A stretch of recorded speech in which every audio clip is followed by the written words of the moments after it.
मागील काही दिवसांमध्ये अल्पवयीन मुली, महिला यांच्यावर होणाऱ्या अत्याचारांमध्ये मोठ्या प्रमाणात वाढ झाली. बदलापूर, अकोला, पुणे यासह राज्याच्या अनेक मोठ्या शहरांमध्ये अल्पवयीन मुलींसोबत घडलेल्या घटनांनी नागरिकांमध्ये संतापाची लाट उसळली. अशातच आता पुण्यातील 2 अल्पवयीन मुलींवर लैंगिक अत्याचार केल्याची संतापजनक घटना ही उघडकीस आली आहे. शहरात चालत्या स्कूल बसमध्ये बस चालकाने 2 अल्पवयीन चिमुरडींवर लैंगिक अत्याचार केलाय.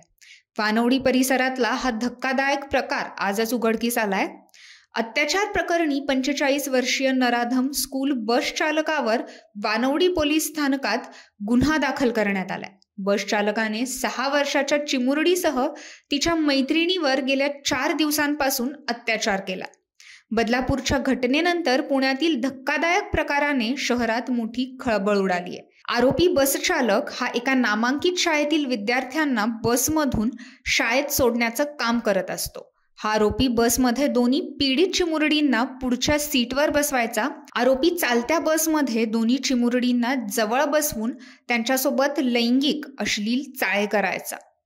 दरम्यान या प्रकारची वाच्यता कुठे केली तर धमकी सुद्धा देत असल्याची माहिती समोर आली आहे. अल्पवयीन चिमुरडी घरी आल्यानंतर तिच्या प्रायव्हेट पार्ट्समध्ये वेदना होत होत्या. यानंतर मुलीच्या आईने याची विचारपूस केल्याने आरोपीने केलेला दुष्कर्म हा अल्पवयीन चिमुरडीने आईला सांगितला.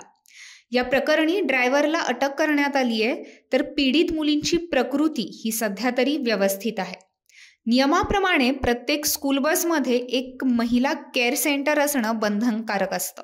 या स्कूल बसमधील महिला केअरटेकर यावेळी स्कूल बसमध्ये होती का, असा प्रश्न इथे उपस्थित होतो. बदलापूरमध्ये घडलेल्या घटनेनंतर पालकांमध्ये आणि नागरिकांमध्ये संतापाची लाट उसळली आहे आणि त्याच घडीला आता पुण्यामधून सुद्धा अशीच एक घटना समोर येते. आता याच प्रकरणी महिला आयोगाच्या अध्यक्ष रुपाली चाकणकर यांनी आपली प्रतिक्रिया दिली आहे. तर काय म्हणाल्या रुपाली चाकणकर पाहूया. आज वानवडी येथे विद्यार्थी वाहतूक करणाऱ्या बस चालकाकडून 2 6 वर्षाच्या मुलींवरती अत्याचार केल्याची घटना समोर आली. यामध्ये या 2 6 वर्षाच्या मुलींना लैंगिक स्पर्श केल्याची तक्रार गैरअर्जदाराने केलेली आहे. या संदर्भात वानवडी पोलीस स्टेशनचे वरिष्ठ पोलीस निरीक्षक संजयजी पतंगे यांच्याशी मी चर्चा केली. आरोपीला पोक्सो अंतर्गत गुन्हा दाखल करत अटक करण्यात आलेली आहे.